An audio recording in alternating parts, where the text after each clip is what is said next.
Hi everyone, I'm Kenicsystem, CEO of Kenicsystem.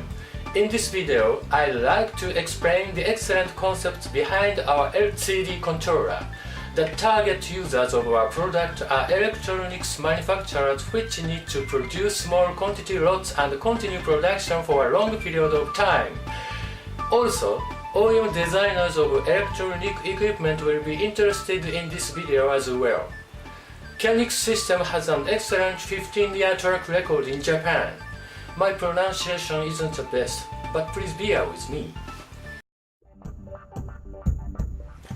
When installing the LCD into your company's product, I believe you'll encounter 3 problems. I think the first problem is what to do about the interface between the host CPU and the LCD. In other words, this is a question of how to set up the hardware. I think the second problem is how to build the software even after the hardware setup is decided. Of course, you'd like to minimize costs such as software licenses, right?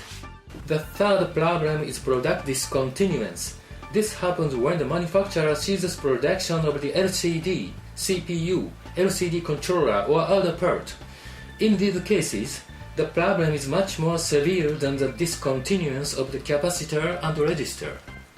There is a greater impact on the PCB and software.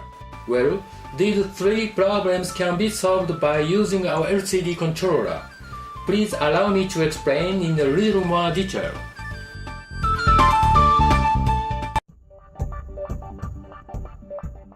Take a look at this picture. This diagram represents the basic structure of our LCD controller. See? It's very simple, isn't it?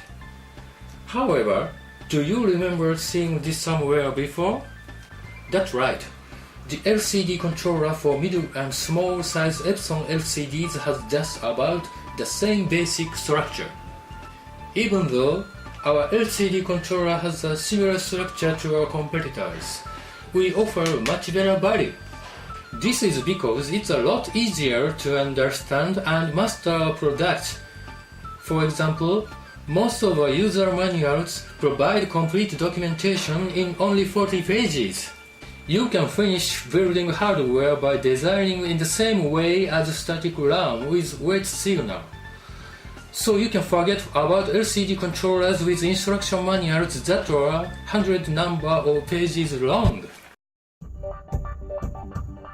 Kenicsystem's LCD controller is used by connecting a frame buffer for image memory. From the host CPU, this seemingly appears as its own local memory. When writing some data to address number 0 of the frame buffer, a colored pixel of the data is displayed at the upper left, and when writing to address number 1 of the frame buffer, the pixel is displayed 1 pixel to the right from the upper left. It's very simple. Additionally, you don't have to consider the write timing. The bus timing allows write at any time.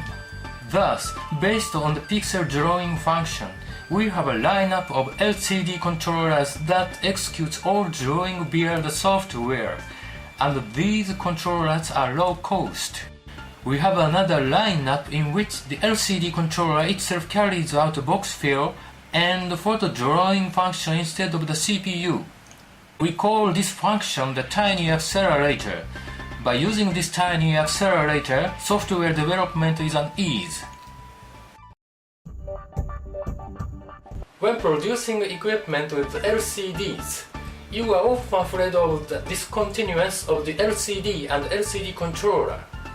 I'm sure many viewers have experienced how often LCD specifications change.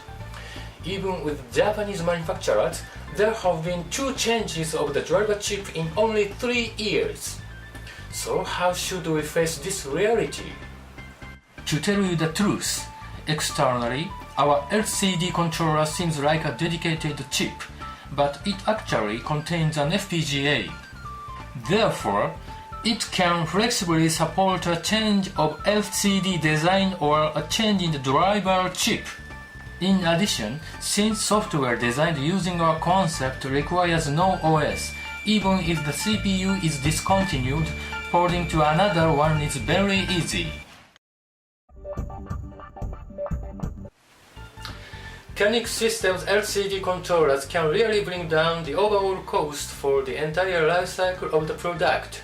I will demonstrate the advantage by introducing an example of the projected cost. Let's consider an example in which a medical device manufacturer introduces an LCD controller to a device that has a production number of 105 months.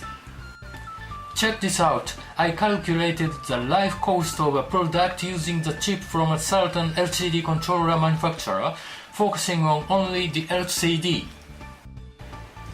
In this case, production cost for the display circuitry was $15. Then, as shown in this table, the total cost is about $360,000. On the other hand, when using Kenicsystem's chip, in this case, production cost for the display circuitry goes up by $3, but the above total is about $283,000. I compare this in these tables. Therefore, even though the unit cost of the product goes up by $3, the total cost decreases greatly over the life cycle of the product. The LCD design change occurring 4 times in a span of 12 years is actually a conservative estimate. When using Kenicsystem's LCD controller, a change of the PCB and software is unnecessary. Simply customize the timing generator. And as for the initial development costs, our LCD controller is far lower, but I again used conservative numbers. Take a look again. Even so, this is a result. Of course, there are many different system configurations, so I recommend you to consider and calculate for your own specific case. Okay, I hope you can now understand what an excellent concept we offer. I'll now briefly describe Kenicsystem's LCD controller lineup. Our LCD controller covers all small and mid-size LCDs, ranging from 320 by 240 pixels to 800 by 600 pixels. And we also offer an LCD controller with a built-in LVDS. For more details, please refer to our website www.kenic.co.jp/w. Well, that's a wrap. Thanks for watching and see you later in another movie.